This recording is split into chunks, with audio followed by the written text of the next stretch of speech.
Welcome to the corner, beautiful people. I go by Big Drip, a.k.a. Lord Overthink, a.k.a. Captain Planet, a.k.a. 33 Cent, a.k.a. Sex Appeal, a.k.a. the realest one your mama ever heard of. Welcome to another edition of Quick Dip, people. To my left is the one, the only, the light drizzle, a.k.a. Tech Savvy, a.k.a. Magic Man, a.k.a. T.Y. Ty, a.k.a. the other 33 Cent, a.k.a. my better half.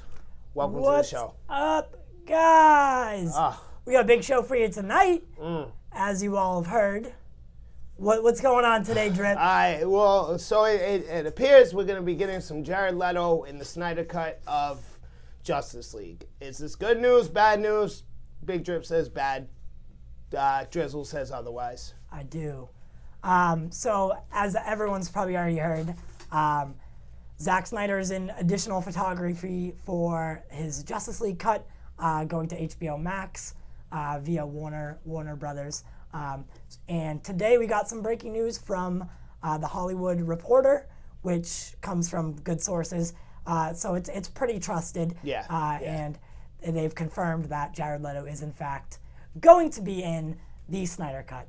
I mean, when we watch DC Fandom, the Snyder Cut trailer, the Joker card blows by. I thought it was a subtle nod. There was no, at that time, there was no anything saying he was going to be in the movie other than, like, fan speculation, right? Like, at the time, that first of all, in the trailer, I know you've all seen it, but first of all, in that trailer, like, until Drizzle specifically pointed out, I didn't realize that was a Joker card. I just thought it was a piece of debris. It's not even abundantly clear that it is, in fact, a Joker card. Okay. So, like, there was no anything other than, like I said before, other than fan speculation of this happening.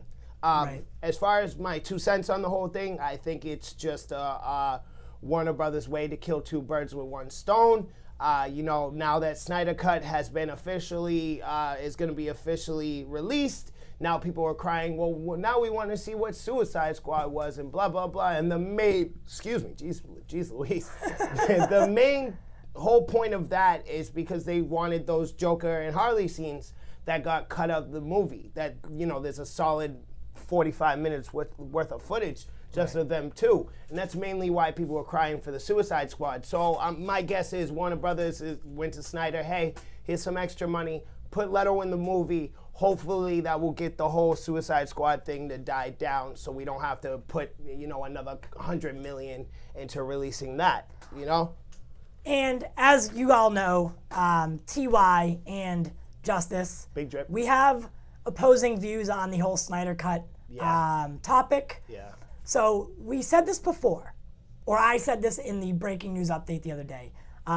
David Ayer has seen his cut of the Suicide Squad, which signals that he is working with Warner Brothers since they own the property. He's never seen it before until now. So that leads me to believe that they are trying to work something out with David Ayer. And they want Jared Leto to be in Justice League. Yeah. I believe that they are trying to reintroduce Jared Leto's Joker so that they can successfully spin him off with Affleck and have their own HBO series and have it make sense and be cognizant. Yeah. We do have opposing views, but that's what makes for good good entertainment. Well, all right, so here's the main issue with that, right? Affleck has fan following, right? There's a solid amount of people that will argue Affleck is a good Batman. I am not one of them. The best Batman he won on the social media polls. And I'm 100% sure the only people who voted on that are people who like that movie. Anyways. It would make sense. Yeah, there's no other way he won. Over Bale, I'm not going to get into that, though. Yeah, that's a quick dip for another time. Yeah, that's a quick dip into Batman. So much for not sounding sexual, huh? So my main point is, Affleck has a solid following that will claim he is, in fact, a good Batman.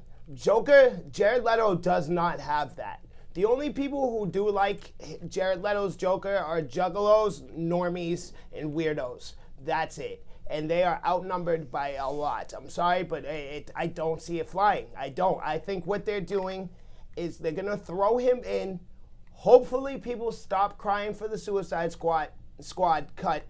If they like him, there's going to be more cry for the Suicide Squad cut. You see what I'm saying?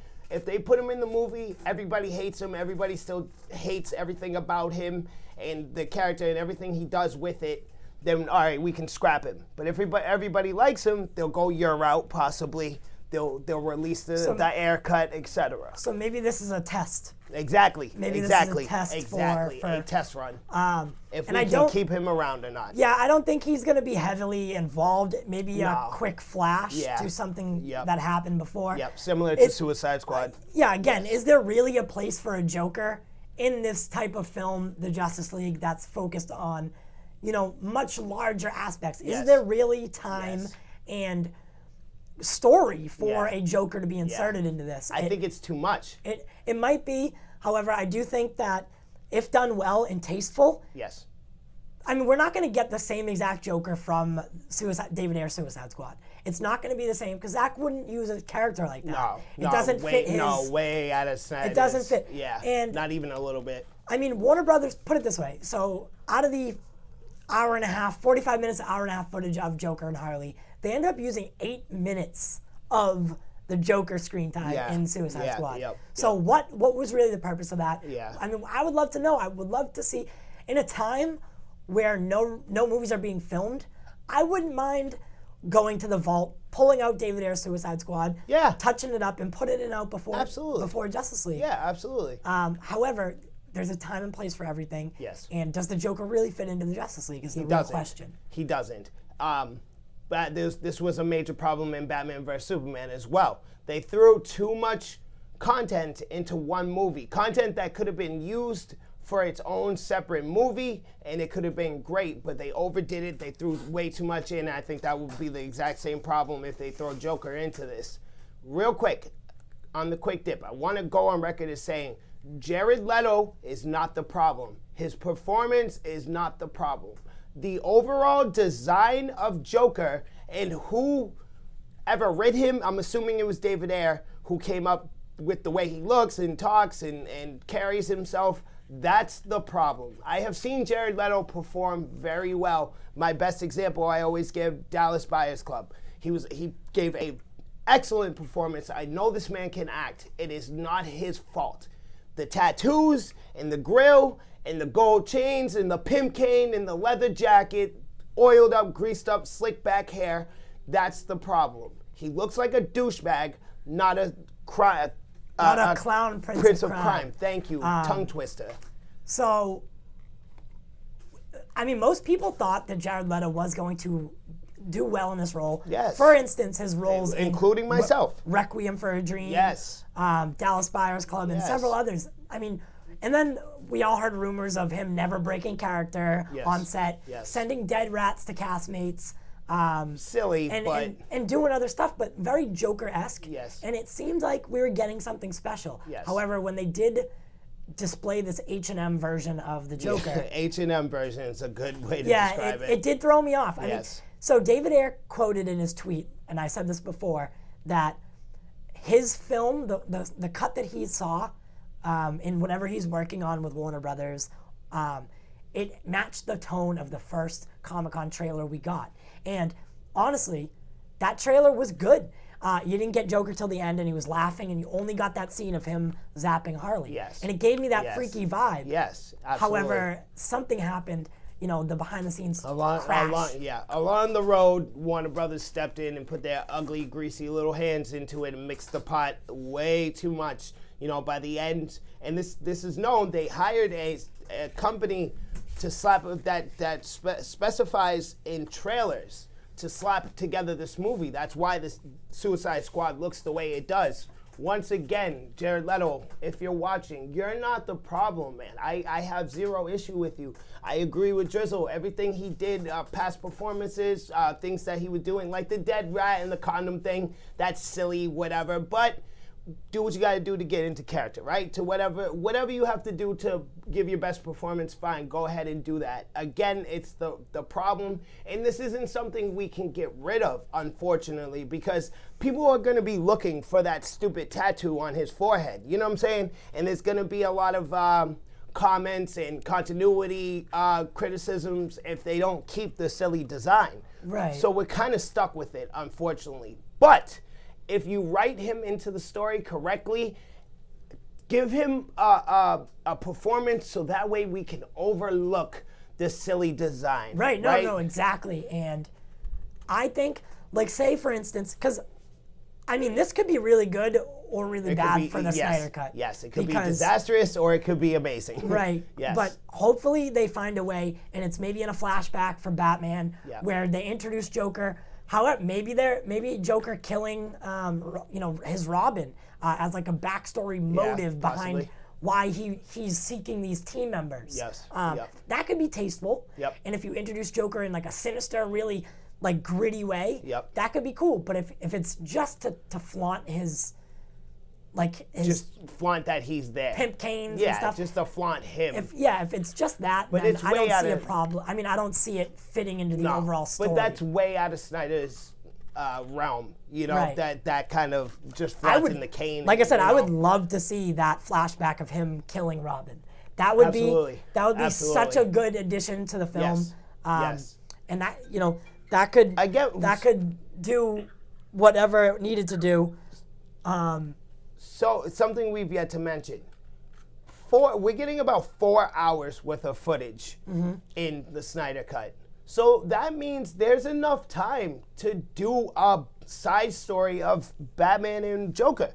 You know? Right. Give them that actual dynamic that Joker and Batman have that we've really, outside of Christopher Nolan's The Dark Knight, we haven't really got to see. You know, that classic Batman Joker run, that back and forth, that cat and mouse kind of chase that they do on a regular basis. So, again, we're talking 4 hours worth of footage the Snyder Cut's gonna be. So we can, Snyder can put an hour worth of Batman and Joker, dynamic in the movie. And again, as long as you give Joker a significant and well-performed, well-written spot, then myself, mainly, Big Drip's out here representing everybody who hates Jared Leto's Joker, and that's a lot of people, right? It's a big number. And I'm out here, I'm the face and the voice of us. If you can write him well into the story, give him a good dynamic, make sure give Jared Leto and Affleck some time to really get that chemistry going, because Batman and Joker's chemistry is so important. Very important. Yes, the way they play off of each other is key. That's really what makes it such a special thing. It's the way that these two characters bounce off each other and how they're polar opposites, but yet so similar. Now, you got to give Affleck and Leto some time to let that form. To flourish. Yes. I mean, we haven't really seen Batman and the Joker face off. Or any of their...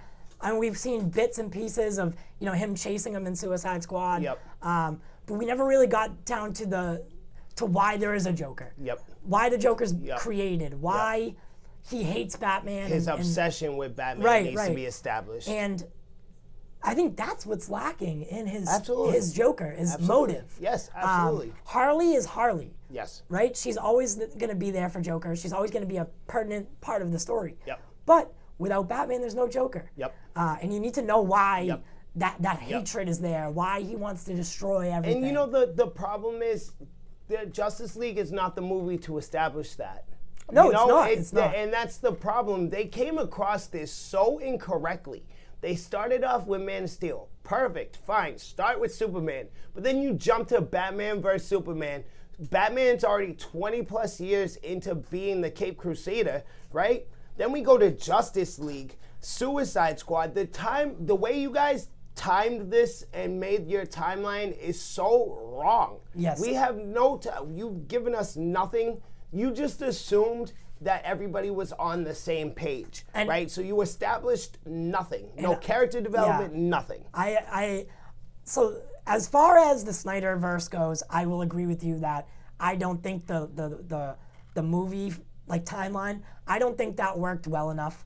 where it was cohesive. Yes. Because I wanted to build, like, you need to world build. Yes, exactly. And in Man of Steel, you built Metropolis, but and then all of a sudden Batman vs Superman, now Gotham's right next door. And not even a mention of it in Man of Steel. I would have liked a Man of Steel movie, then a Batman movie, then maybe a Batman vs Superman movie, and then do it like that. Yeah. However, I mean, it's not what we got, so I think they can fix it. Yeah, but hopefully. They need to do it correctly. But here's the thing, right? I know Warner Brothers does not want to just do the MCU, right? They don't want to copy them, so they're not going to do an origin team up, right? However, you need Batman. I understand because everybody and their mother knows who Batman is. I get that, but you introduced Doomsday, Wonder Woman, Lex Luthor, I believe Steppenwolf's, I believe Deathstroke's was the after credit. Deathstroke was Justice League. He was the after credit for Justice League. Okay, so I'm sorry. But that's still four major aspects. Major that you just introduced. What Doomsday by far is the worst offense you made. Doomsday is Doomsday. He's Superman's exact adversary. Doomsday was specifically written and created so Superman had a challenge. That was the whole reason he was made. And you give him a 10-minute origin that was completely incorrect and killed him off immediately for like a 20-minute final fight scene because you couldn't think of anything better because Superman and Batman had to make up in the same movie. You could have ended that movie with them not being on the same page. And it would have brought so much more weight when we saw them on camera again down the road. You see where I'm going with this? Yeah, maybe the resurrection could have been what made them a team. There would have been more weight to it. Rather than the Martha scene. But that's the thing, the resurrection wouldn't even be part of it because there is no Doomsday. Superman should not have died in Batman vs. Superman. I'm sorry. We barely know Superman. We've gotten one movie of him, and most of that movie, he wasn't even in Metropolis. He was only in Metropolis to destroy it at the end. Yeah. And then immediately in Batman vs. Superman, Superman is the most hated person on the planet. It's either they hate him and blame him for everything or they worship him like a god. We didn't even get Superman established as loved and the city's protector and the Man of Steel. He wasn't the Man of Steel yet. But then you already killed him off. And we're supposed to care? And I get it. I get what they were trying to do. They were trying to make it seem like it was that back and forth, right? So the society loves you, hates you, loves you, hates you, and they wanted to go back and forth. Absolutely. However, you needed a little bit more time to develop. Yes. And you didn't have it, so you went with what you got. Yep. And that's, again, we'll circle back, and that's why Jared Leto's Joker, we needed an origin story with Batman and the Joker to feel the gravity of the situation. We need some time. Not even necessarily an origin, but just some time for these two characters to play off of each other. We have no scenes. We have one scene, one flashback scene of the two of them on camera together, and there is no back and forth with them. They don't even have any dialogue together. Right. There is no establishment there. He actually never comes face to face with the Joker because he's on the car. Yeah. So the car goes in and then he saves Harley, but Joker's already gone at that point. So we've never even seen the Joker and Batman look in each other's eyes. Yes. And what kind of DC cinematic universe is that where there is no footage of Joker and Batman doing anything? Yeah. Again, I'm a fan. And I love I love the movies, but as Justice always says, I am very, if you put it out, I love it. Optimistic. I'm very optimistic. I've said this before on camera, excuse me. I've said this on camera before. I am a DC fan above all. That being said, this is why I'm so critical of all these movies. I absolutely adore DC's animated universe because these movies are done correctly and there's actually time to flesh out these characters, right?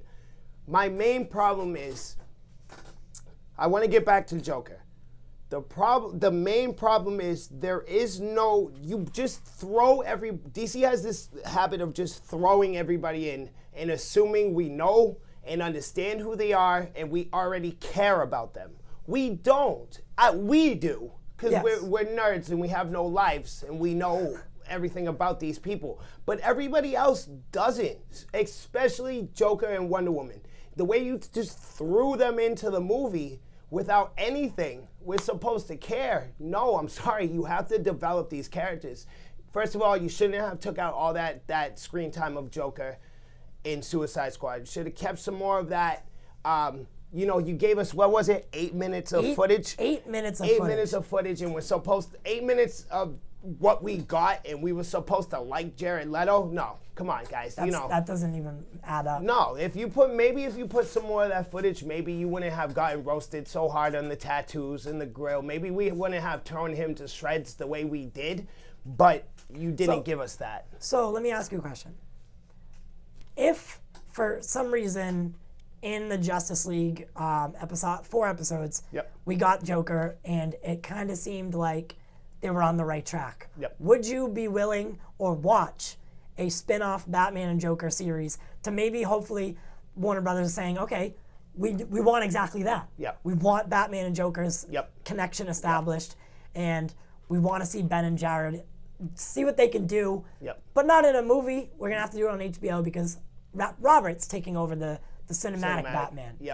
Would you watch a series with Jared and Ben? Well, first and foremost, I watch everything, even if I think it's going to be trash, I watch everything, with the exception of Titans, because it physically hurts me to watch it. I've been trying to get him to watch it for so long. It physically makes my stomach turn. If that show does the same thing, then no, I won't watch it. But I will watch it just because, first of all, Affleck will never be my Batman, period. There is not a situation on this planet, there's not a scene, not a movie, nothing you can do will make Ben Affleck Batman to me. That being said, I will watch it. Jared Leto does not bother me if he's well written and directed correctly.